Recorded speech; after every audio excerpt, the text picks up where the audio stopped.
Teman cerita bukan cerita biasa.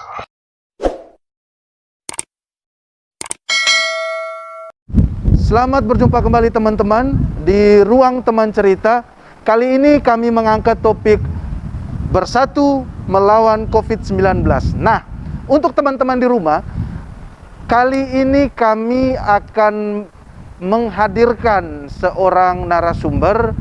Beliau seorang ibu, ahli biomolekuler NTT, pertama lulusan Washington State University, USA, dan beliau hari ini mengepalai Lab Biomolekuler Kesehatan Masyarakat atau Lab Biokesmas NTT, Ibu Fain Marinat Inabui PhD atau lebih dikenal dengan Ibu Fima Inabui. Mari kita ikuti cerita berikut. Selamat sore Ibu. Terima kasih atas kesempatan di tengah kesibukan Ibu masih bisa memberikan waktu, meluangkan waktu, kesempatan buat kami untuk berbagi cerita kepada teman-teman terkait topik bersatu melawan COVID-19. Nah, apa kabar Ibu? Sehat-sehat, terima kasih banyak. Sehat ya? Kesempatan yang diberikan. Siap. Kesibukan apa yang sementara dilakukan atau lagi sibuk-sibuk apa nih teman-teman di lab Biokesmas ya? Iya. Nah, saat ini kami lagi membantu untuk menangani pemeriksaan massal. Pemeriksaan massal itu kita lakukan di berbagai komunitas di masyarakat, mulai dari kampus-kampus, sekolah, kemudian rumah ibadah, sampai dengan pelaku perjalanan. Nah, ini memang misalnya minggu lalu kami masih membantu kampus Unkris yang akan melakukan wisuda. Jadi kami berfokus pada bagaimana kita memastikan bahwa peserta wisuda semuanya sudah kita nyatakan bebas COVID dengan pelaksanaan tes massal. Jadi ketika mereka melakukan event tersebut, mereka bisa melakukan dengan rasa aman dan nyaman. Tapi itu kan atas kerjasama dari lab sama kampus atau institusi apa begitu ya Bu. Nah, kita kepingin berbicara lebih jauh tentang permutasian virus corona yang ya boleh dikatakan horor lah Indonesia hari ini. Nah, seperti apa sih dari sisi keilmuan biomolekuler itu seperti apa sih proses permutasian virus corona ini? Ya, jadi virus itu sesuatu yang sangat-sangat dinamis. Artinya ketika virus ini menemukan barrier atau penghalang, dalam hal ini penghalang itu antibodi manusia ya. Ketika ada sistem kekebalan tubuh, imun kita bekerja, akan menghambat virus untuk masuk. Nah, virus ini mampu untuk melakukan perubahan-perubahan dari struktur tubuhnya untuk bisa membuka kunci yang tadinya pintu sudah terkunci, tapi dia akan cari cara mengubah struktur di permukaan badannya untuk bisa nanti dikenali oleh kunci sel-sel tubuh kita dan dibuka lagi sehingga masuk. Jadi memang virus memiliki kemampuan yang tinggi untuk bisa beradaptasi dan membuat perubahan dalam dirinya sehingga mampu memasuki sel-sel manusia, sel-sel pernafasan. Nah, ini yang terjadi. Sehingga varian yang lama yang tahun 2019-2020 itu saat ini diketahui sudah timbul mungkin 4-5 varian baru, mungkin lebih. Kalau tidak salah saya mencatat sekitaran 10 varian baru dari berbagai negara ya. Iya. Dengan penamaan itu oleh WHO dengan menggunakan penamaan alfabet Yunani. Ada beta, eta, theta, delta, gamma dan sebagainya itu. Itu apa sih penyebab sampai begitu banyak muncul varian baru sih sebenarnya? Iya, memang itu. Jadi memang varian baru itu sebenarnya tidak semua berbahaya. Dari sekian 10 yang tadi Kak sebutkan itu ada 4-5 yang disebut varian of concerns. Artinya memang varian-varian yang memiliki kemampuan penularan lebih tinggi dan ketika dia masuk, kemampuan dia untuk seperti menyembunyikan diri dari pertahanan tubuh manusia itu lebih tinggi. Makanya itu yang disorot, yaitu alfa, beta, gamma. Alfa, beta, gamma, dan delta. 4 varian itu yang lebih berbahaya itu yang delta itu. Ya, saat ini yang diketahui paling berbahaya itu yang delta, karena dia tanpa melalui kita bersin atau tanpa melalui kita batuk pun, hanya dengan bernafas sudah mudah tersebar dalam hitungan detik ke orang lain. Makanya dia sangat berbahaya. Nah, sekali lagi, kenapa itu terbentuk? Karena setiap orang itu kan, masyarakat kita ini punya kekebalan tubuh. Iya. Artinya ketika kita pernah kena, kemudian sembuh, itu berarti tubuh kita berhasil bikin tentara, bikin pertahanan. Nah, akan tetapi seperti yang saya sebutkan tadi, virus itu sesuatu yang sangat oportunis. Iya. Dia mencari kesempatan ketika kita lemah, dia mengubah dirinya, khususnya mengubah bagian struktur permukaan atasnya, kepalanya yang banyak duri-duri itu. Iya, iya. Itu namanya protein spike, protein S. Itu diubah olehnya. Karena bagian protein S itulah yang pertama kali berinteraksi dengan sel pernafasan manusia. Oh iya. Gitu. Jadi ketika dia berubah, dia mencoba semua cara untuk mengubah dia punya bentuk strukturnya dan ketemu suatu bentuk yang pas dan bisa masuk lagi. Gitu, yang tidak bisa dikenali oleh antibodi yang lama. Gitu, antibodi kita yang lama bisa berperan untuk jenis varian yang lama. Tapi kalau varian yang baru dia beda lagi. Nah, konteks Indonesia itu ada beberapa varian itu sudah masuk. Saya kepingin tahu ini apa sih sebabnya dari sisi keilmuan biomolekuler. Apa sih penyebab sampai virus itu kemudian sudah sampai di Indonesia? Ya tentu mobilitas manusia. Mobilitas itu nomor satu. Artinya saat ini memang kita tidak mungkin meniadakan perpindahan manusia dari suatu negara ke negara yang lain. Karena itu kunci gerak ekonomi kita, semua perjalanan. Jadi bisa dibilang hampir semua memang dibawa oleh karena manusia bergerak dari berbagai tempat gitu ya. Jadi satu orang saja yang masuk dari Afrika Selatan atau dari Brazil atau dari India, India, ya langsung masuk. Misalnya India kan kemarin pelaku, kalau tidak salah itu dari para ABK kapal gula. Kapal gula ya. Yang mampir ke Jawa Tengah. Jawa Tengah ya. Sehingga ketika ABK-nya turun, ya mereka kan berhari-hari di kapal. Sehingga peluang saling menginfeksi itu kan besar sekali. Betul. Nah, masuk satu orang sampai ke Jawa Tengah, masyarakatnya belum punya antibodi terhadap ini. Sehingga masuk. Nah, Indonesia itu kan masih menggunakan untuk pendeteksian ini. Indonesia itu masih mengandalkan PCR ya sebagai pendeteksi virus corona ini atau COVID-19 ini. Nah, apakah ampuh metode PCR ini untuk mendeteksi varian baru? Karena saya membaca beberapa artikel itu, misalnya dari Inggris, Finlandia, dan ya beberapa negara yang ditulis oleh para pakar, bahwa PCR itu varian baru itu lolos ketika masuk pendeteksian PCR. Ini kira-kira dari keilmuan biomolekuler itu seperti apa sih? Ya, ini ada sedikit misinterpretasi. Iya. Jadi memang kadang-kadang apa yang disampaikan oleh ilmuwan tidak selalu terrefleksi atau tergambar dengan lurus, dengan benar oleh media massa, oleh orang yang bidangnya bukan di bidang itu. Benar. Misalnya soal PCR ini, memang saya juga berkali-kali menjelaskan di WA group jika ada yang panik salah paham. Sebenarnya ingin saya luruskan di sini bahwa PCR itu, polymerase chain reaction, itu sesuatu metode yang sangat-sangat fleksibel. Jadi dia tidak perlu dikhawatirkan, dia bisa mendeteksi varian baru. Termasuk varian baru ini ya? Yang perlu diubah adalah komposisi material reagennya.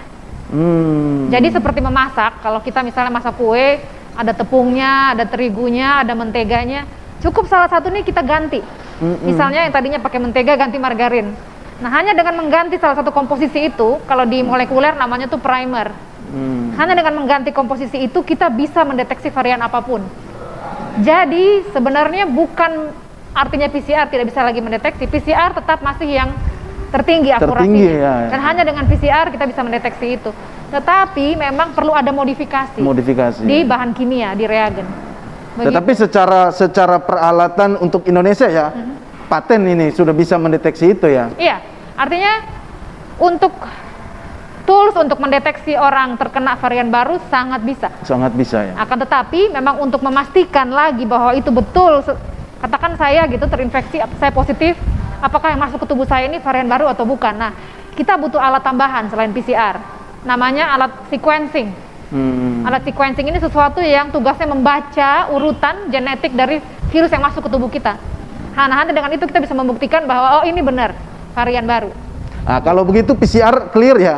Ya. Sekarang selain metode PCR itu ada yang metode swab antigen sama Genos. Genos ya. Amankah kedua metode itu untuk mendeteksi varian baru ini ya, Bu? Ya, saat ini kedua metode yang lain, Genos dan antigen masih banyak dipakai di mana-mana untuk screening berskala besar. Tapi memang kedua metode ini memiliki kelemahan. Genos dan antigen ceritanya agak mirip. Keunggulannya adalah spesifisitas, artinya cukup baik spesifisitasnya, tetapi kurang di sensitivitas. Apa artinya? Artinya kalau kita memiliki titer virus yang rendah dalam tubuh kita, itu tidak akan mampu dideteksi oleh Genos maupun oleh antigen. Nggak bisa. PCR bisa. Begitu. Misalnya orang itu baru terkena kemarin atau 2 hari lalu, belum cukup banyak dalam tubuhnya virusnya, sehingga ketika dia pergi tes antigen, dia akan cenderung negatif. Jadi itu negatif palsu. Itu yang dikhawatirkan. Demikian juga dengan Genos. Genos ini mendeteksi suatu aroma khusus yang dihasilkan dari pernafasan orang yang positif. Iya, betul. Itu pun butuh titer virus yang tinggi. Betul. Sampai bisa terdeteksi. Betul. Jadi kalau kita katakan kita baru tes Genos beberapa hari yang lalu, kita baru kena, kita baru katakan kita baru kena Senin. Pas tes hari Rabu belum cukup banyak, sehingga akan terbaca oleh Genos seolah-olah ini negatif. Padahal ketika dites dengan PCR positif. Ada masalah di soal sensitivitas. Makanya sekarang kalau kita ikuti perkembangan penelitian, makin banyak ahli yang tidak merekomendasikan untuk antigen sebagai deteksi yang akurat. Berarti PCR ini direkomendasikan harus menggunakan PCR dibandingkan antigen sama Genos. Nah, itu saya jadi ingat peraturan penerbangan ke Bali ya, harus menggunakan PCR. Selain metode PCR tidak boleh masuk Bali. Nah, kita bicara konteks NTT ini. Di NTT itu varian baru memang belum ditemukan, tetapi angka COVID-nya masih tinggi. Kira-kira dari pandangan Ibu, dari sisi keilmuan biomolekuler itu seperti apa sih fakta kondisi di NTT ini? Memang varian baru belum ada, tetapi angka COVID-nya, grafik COVID-nya masih tinggi. Ya, jadi perlu saya luruskan sedikit, bukan belum ada, belum terdeteksi. Belum terdeteksi ya? Bukan belum ada ya, belum terdeteksi ya? Tidak ada jaminan belum ada. Ya. Jadi kalau andaikan saja, memang lab biomolekuler Kesmas yang saya pimpin saat ini, kami sudah sekitar sebulan lalu kami sudah meminta alat ini untuk disediakan, alat sequencing. Berarti alatnya belum ada ya? Belum ada.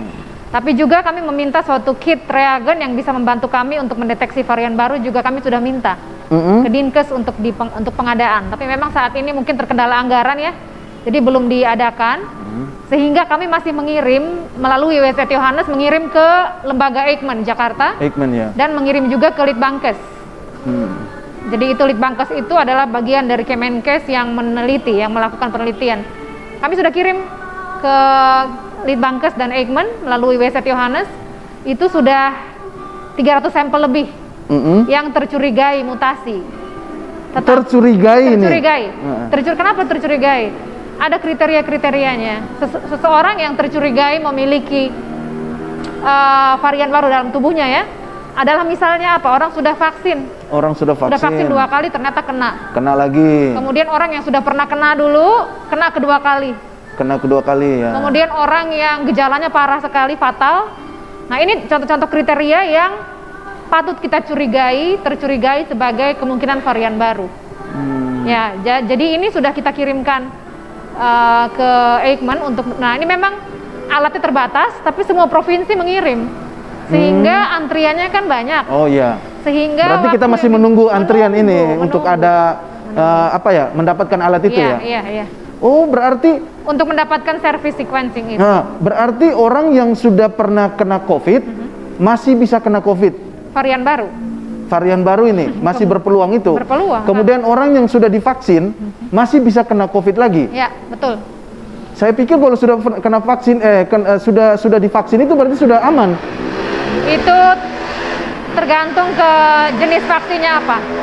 Tergantung jenis vaksin, karena beberapa jenis vaksin seperti Pfizer, Moderna ya, beberapa saya sebut merek, tapi itu beberapa vaksin yang memang membantu kita untuk menghindarkan dari positif lagi, dari terkena lagi.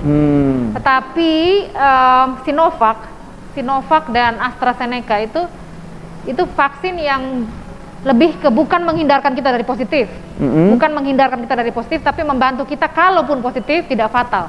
Tidak fatal. Gitu. Jadi ada beberapa fitur yang berbeda yang dibuat oleh para peneliti yang menciptakan vaksin itu. Nah, untuk Sinovac, vaksin yang pertama masuk ke Indonesia kemarin, AstraZeneca. Dan itu kebanyakan kita menerima vaksin itu. Iya, jadi orang-orang tua, terutama yang sangat rentan, orang yang punya penyakit bawaan, sangat penting untuk segera divaksin. Karena kalaupun mereka kena itu, mereka tidak akan merasakan efek fatal. Itulah pentingnya vaksin di situ. Nah, sekarang saya kepingin berbicara soal vaksin ini. Banyak sekali yang berkembang di luar hoax-hoax, disinformasi terkait dengan vaksin. Bahkan sampai detik ini ada yang tidak mau divaksin karena memang katanya ditaruh chip lah divaksin dan sebagainya. Nah, kira-kira pandangan Ibu itu seperti apa sih menanggapi disinformasi, hoax atau isu yang berkembang di luar seperti terkait dengan vaksin ya? Ya, memang salah satu tantangan terbesar dalam membawa suatu inovasi dan suatu hal yang baru itu adalah edukasi. Benar. Edukasi masyarakat adalah PR terberat dari semua yang termasuk soal vaksin. Soal vaksin. Jadi saya rasa dasarnya adalah ketidakpercayaan dari masyarakat terhadap apa yang pemerintah lakukan. Nah, ini yang penting. Ketidakpercayaan bisa timbul dari berbagai macam hal. Bisa karena mungkin stres, karena ini COVID berkepanjangan, nggak beres-beres. Iya, mau hampir 2 tahun ini. Ya, bisa karena orang memang kehilangan mata pencarian. Iya. Kemudian kok sepertinya mereka merasa bahwa ini kok konspirasi atau apa begitu. Konspirasi. Jadi akhirnya timbullah berbagai teori-teori, kemudian dengan makin meluasnya medsos, orang jangan cepat membaca sesuatu dan mempercayai. Misalnya PR pemerintah itu sebenarnya adalah edukasi masyarakat bahwa tidak ada sesuatu pun yang tujuannya mempersulit masyarakat. Betul. Buktinya sudah banyak yang meninggal, bukan hanya masyarakat biasa, pejabat, bupati di mana-mana itu. Apakah itu masih belum cukup membuktikan bahwa ini serius, bukan konspirasi? Ini hal yang betul-betul nyata. Tapi masih sampai detik ini masih banyak orang yang percaya bahwa itu konspirasi, itu tidak benar, itu vaksin itu tidak aman dan sebagainya. Ini saya kepingin tahu dari sisi biomolekuler keilmuan ini bagaimana sih sebenarnya? Sebenarnya kalau membangun kepercayaan masyarakat itu bukan bagiannya biomolekuler. Artinya dalam perjalanan 8 bulan lab ini berdiri, kami berupaya untuk terus-menerus mengedukasi masyarakat. Tapi kami pahami memang dalam hal ini butuh kerjasama dengan orang-orang yang bidangnya itu antropologi, sosial. Jadi yang tokoh-tokoh agama sangat patut untuk bergandengan tangan dengan para saintis ya, supaya masyarakat tuh tersampaikan ini dengan rasa percaya, gitu. Karena saya sadari memang di masyarakat di NTT termasuk banyak yang merasa bahwa ini nih skenario untuk memperkaya rumah sakit gitu, atau memperkaya saintis, bidang kefarmasian dan sebagainya. Gitu. Jadi itu sebenarnya agak-agak ironis ya, karena sementara banyak juga tenaga kesehatan, pekerja-pekerja laboratorium yang bahkan masih minim sekali mendapatkan apresiasi. Jadi ini bukan suatu permainan, ini memang vaksin itu dibuat untuk menghasilkan ketahanan tubuh. Betul. Jadi jangan sampai kita punya keluarga sudah kena baru kita ngerasa ini nyata. Benar. Begitu. Sudah mati dulu baru menyesal. Iya. Jadi cepat, bagi yang belum percaya tengok ke kiri kanan. Tengok ini barang tidak pernah pilih-pilih. Betul. Dia bisa kena tetangga Anda, kena opa oma Anda. Jadi berpikir konspirasi itu terlalu mengawang-awang, tidak realistis. Ini ada cerita nih Bu, saya pernah membagi masker di satu tempat keramaian. Ada yang bilang, kami mati itu di tangan Tuhan. Saya langsung bilang begini Bu, mati memang di tangan Tuhan, tetapi kalau kita sendiri malas tahu, Tuhan lepas tangan Bu. Benar. Artinya Tuhan kasih kita otak buat dipakai toh. Benar. Gitu. Tapi masih orang yang percaya, bahkan menggunakan masker saja susah. Iya. Saya sangat-sangat sadari itu. Memang ini penyakit soal kesadaran masyarakat, Pak. Jadi semakin suatu negara itu pimpinannya makin bisa punya otoritas terhadap warga, perhatikan, pasti makin mampu dia cepat untuk menurunkan angka COVID. Tapi semakin masyarakatnya keras kepala, demokratis, contoh Amerika ya, pernah sangat parah kan awal tahun kemarin tuh. Bahkan sampai presidennya pernah terpapar ya. Jadi memang kebebasan yang akhirnya bablas gitu dan tidak mau diatur. Betul. Jadi saya melihat penyakit ini nih banyak porsinya adalah soal masyarakat punya kesadaran, kedisiplinan. Iya. Jadi sesungguhnya tiang utama untuk keluar dari ini tuh adalah protokol Kesadaran kesehatan. masyarakat. Iya. Protokol kesehatan Sebenarnya itu. yang lain-lain itu sebenarnya sesuatu yang sifatnya mendukung. Jadi masyarakat tuh harus paham bahwa ini tuh tanggung jawab bersama. Betul. Untuk kita kalahkan bersama-sama gitu loh. Betul. Nah, terkait dengan penanganan pemutusan mata rantai penyebaran COVID ini, apa sih saran Ibu untuk pemerintah? Misalnya nih, sekarang kan banyak edaran-edaran yang dikeluarkan pemerintah, implementasinya itu seperti apa, lalu strategi untuk penanganannya seperti apa dari sisi keilmuan biomolekuler itu? Ya. Karena memang saat ini saya mau ngomong konteks hari ini ya. Siap. Kita tidak usah membawa ke konteks COVID pada awalnya. Konteks hari ini di NTT. Ya. Bagaimana caranya? Nah, karena virus ini dibawa sebagian besar oleh mobilitas manusia, maka sesungguhnya NTT punya periode emas untuk menutup perbatasan. Bukan menutup, tapi katakanlah dengan ketat mengawasi perbatasan. Lab Biokesmas melakukan pemantauan surveillance setiap minggu di Kota Kupang, sampai dengan minggu lalu masih 0,3%. Artinya dari 1.000 orang, 3 orang positif. Itu jumlah yang bagus sekali, masih 0,3%. Minggu lalu tiba-tiba naik ke 3,5%. 3,5% dari 0, sekian persen itu? 10 kali lipat naik. Dan itu sudah kami wanti-wanti, sudah kami kirimkan surat kepada pemerintah provinsi 2 minggu lalu untuk segera lakukan pengetatan perbatasan dengan cara lakukan PCR di pelabuhan-pelabuhan, di pintu-pintu masuk ya? Karena sekali lagi antigen dan ginos itu artinya apa ya? Bisa negatif palsu. Benar. Sehingga bocor, kita punya pertahanan di pintu-pintu masuk. Tapi jadi, kan kebijakan kita itu kan masih menggunakan antigen dan ginos. Iya, itu dia makanya. Jadi kami yang sudah advokasi ke pemerintah untuk jangan lagi pakai itu. Sudah kami lakukan bagian kami. Tapi memang ini kan interestnya banyak nih. Untuk mengambil suatu keputusan itu pemerintah perlu bukti. Perlu, meskipun sudah banyak penelitian menunjukkan ya antigen sensitivitas. Perlu bukti berarti perlu ada yang menunjukkan. Jadi bertanding dengan waktu, tetapi di saat yang bersamaan untuk mengambil suatu keputusan itu butuh suatu masukan dari berbagai pihak.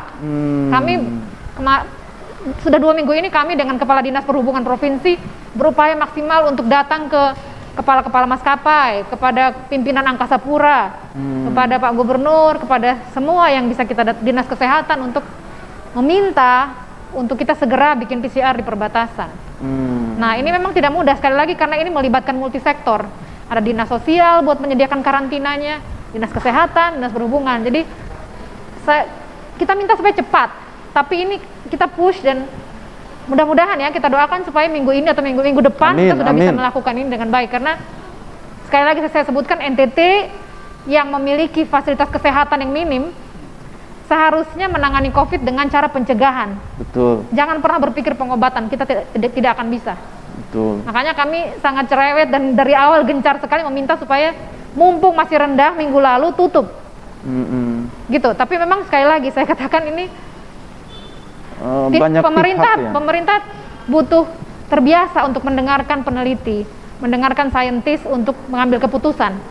Ya semoga ini didengarkan pemerintah ya. Iya, artinya kami dengan Pak Gubernur sebenarnya beliau sangat mendukung untuk cepat menutup.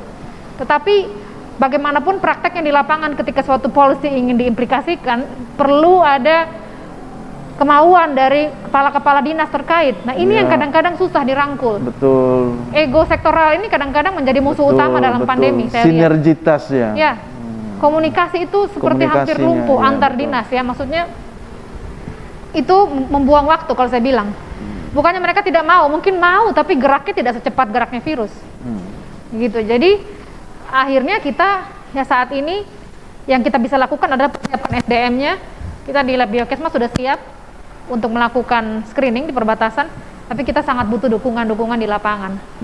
Itu yang saat ini dikomandoi oleh Pak Kepala Dinas Perhubungan Provinsi. Beliau sangat-sangat aware dan bergerak secepat yang kita bisa. Kita berupaya lah, minta mohon doanya supaya ini para pekerja, artinya para birokrat, pengambil keputusan itu bisa lebih punya sense of crisis, supaya tindakannya jangan lama. Karena momentum ini hilang, kita Tidak perlu lagi tes terlambat. Iya. Keburu sudah banyak yang terpapar Keburu dan masuk, tambah masuk. Keran kita hanya menjadi pemadam tampung kebakaran. aja. Iya, itu dia. Nah, saya mengangkat satu edaran dari Kota Kupang. Saya ambil contoh ya.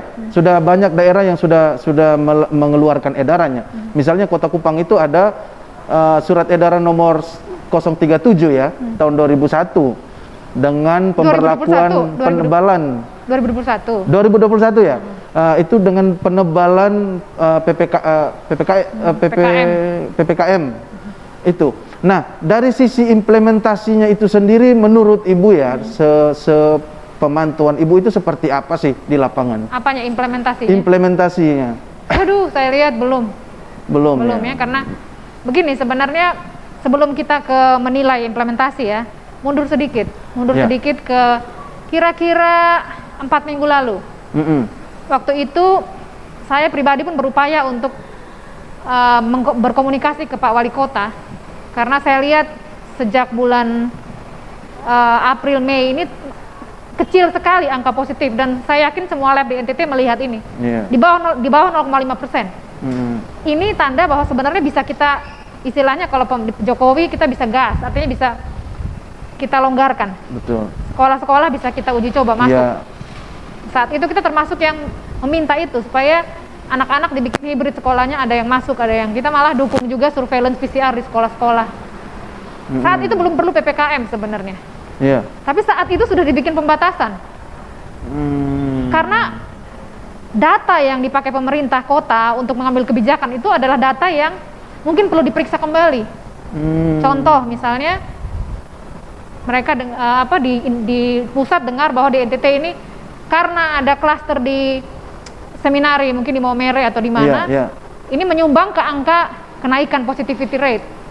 Padahal ini suatu pulau yang berbeda, yang tidak mempengaruhi Kupang sama sekali. Kota Kupang itu memiliki angka positivity rate sampai dengan awal Juni kemarin itu masih rendah. Gitu. Jadi di situ kenapa ada salah persepsi? Karena orang menghitung positivity rate dari kumpulan orang sakit, orang yang sudah bergejala, yang kontak keluarga, kontak erat, ya teranglah tinggi positivity rate. Padahal menghitung positivity rate yang tepat adalah kita melakukan tes secara random 1.000 orang per hari, katakan. Anak-anak sekolah, kampus, gereja, semua yang. Jadi kita mendapatkan positivity rate yang nyata tentang masyarakat, bukan tentang sekumpulan orang yang sakit.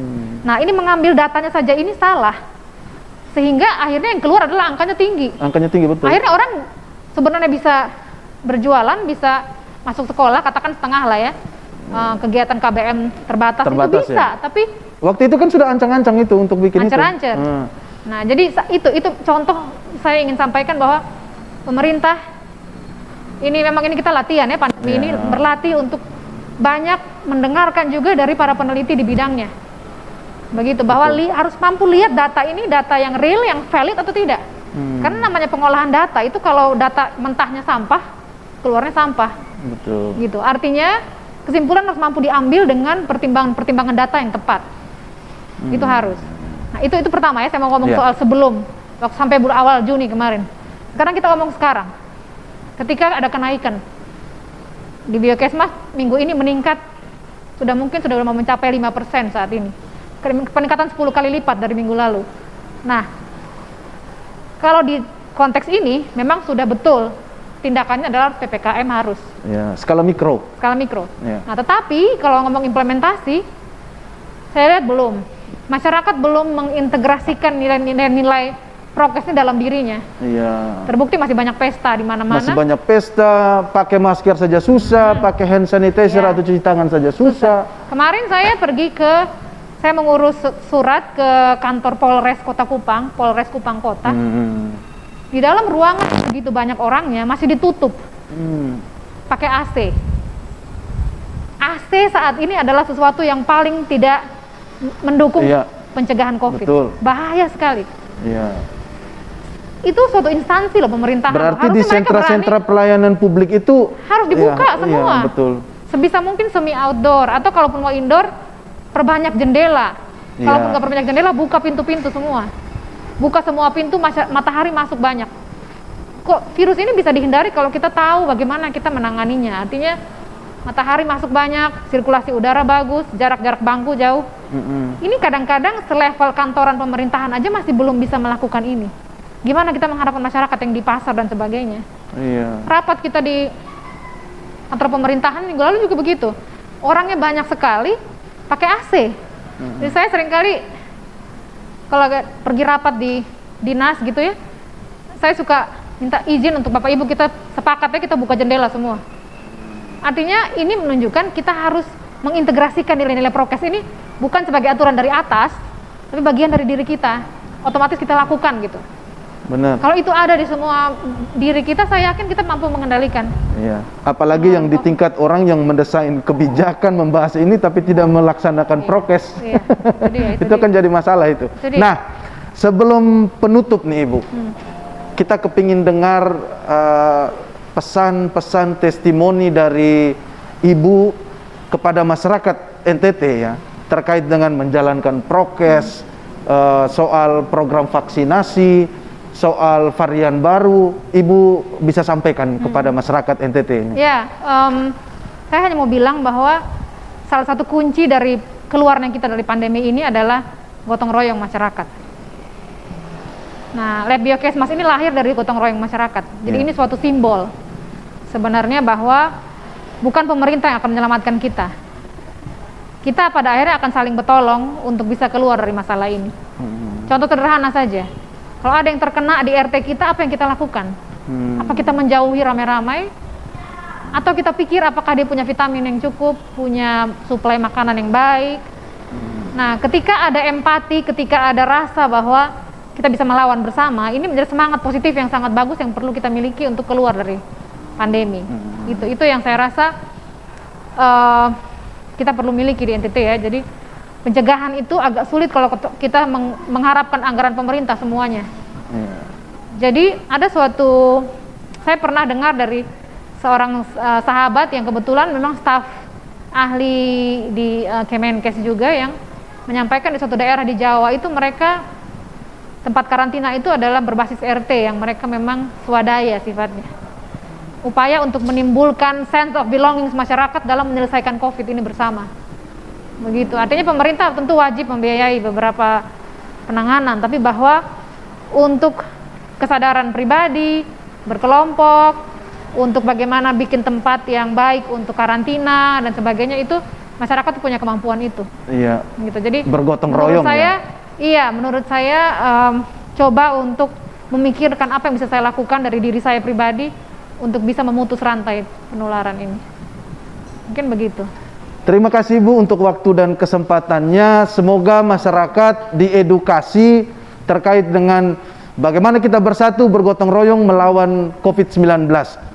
Terima kasih banyak Ibu. Ya, tapi sebelumnya kami punya satu hadiah. Setiap narasumber kami selalu menyiapkan satu merchandise. Makasih. Terima kasih banyak Ibu waktunya. Teman-teman, sekian dulu cerita kita kali ini. Tunggu kami di konten-konten selanjutnya. Tetap patuh prokes, tetap jaga kesehatan. Salam sehat, sampai jumpa. Salam sehat.